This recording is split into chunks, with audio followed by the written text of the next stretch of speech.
Polythene কালো সাদা লাল এসব নিয়ে চিন্তা না করে পলিথিনটা যে আসলে কখনো পচবে না এবং প্রকৃতি মিশবে না, এটা যে আবার খাদ্যচক্রের মাধ্যমে আমাদের দেহেই আসবে, এটা যে ব্রেইনে, যকৃতে, মায়ের দুধে, প্লাসেন্টাতে পৌঁছে গেছে, এই খবরটা জানার পরেও আপনারা কয়েকজন পলিথিন ব্যবহার বন্ধ করেছেন। আপনারা যদি বিকল্পের কথা বলেন, বাংলাদেশই আমার ধারণা একমাত্র দেশ যেখানে বিকল্প আছে। কার বাসায় একটা পাটের ব্যাগ, চটের ব্যাগ, কাপড়ের ব্যাগ নেই আমি জানি, সকলের ওখানেই আছে। এখন আমাদের অভ্যাসগত পরিবর্তনটা আনতে হবে কোনো কোনো ক্ষেত্রে। যেমন ধরেন হর্ন, আমরা যদি নিজেদের গাড়িতে হর্ন বাজানোটা বন্ধ করি, বাকি কাজটুকু সরকার করতে পারে, কিন্তু সেটাই যদি আমরা ব্যক্তি পর্যায়ে না করি, যত লক্ষ গাড়ি আছে, যত কোটি গাড়ি আছে, সব কটা গাড়ির পিছনে তো একটা করে পুলিশ আমরা দিতে পারি।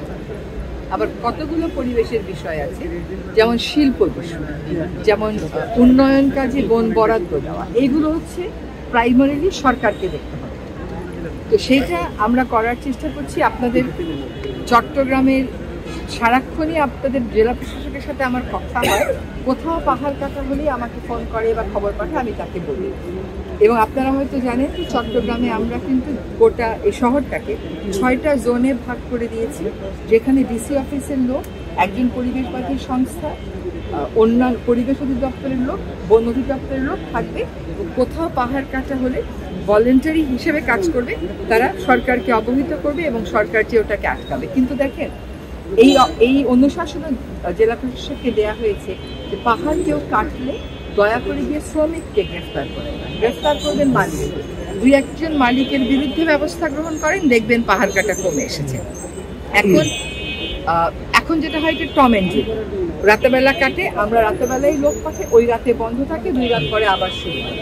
সারাক্ষণ টহল দিয়ে রাখবার মতন সামর্থ্য আমাদের নেই, কিন্তু 2-1টা জায়গায়, 5-6টা জায়গায়, 10-12টা জায়গায় যদি আমরা শক্ত দৃষ্টান্ত স্থাপন করতে পারি, তাহলে অন্যরা কিন্তু নিরুৎসাহিত হবে।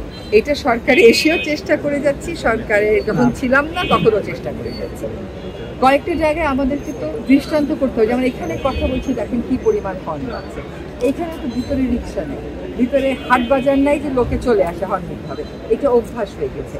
এই অভ্যাস থেকে আপনাকে আপনিই ফিরাতে পারবেন, সরকার বারবার আপনাকে বলতে পারবে, এক পর্যায়ে গিয়ে সরকার আইনের প্রয়োগটা শুরু করবে।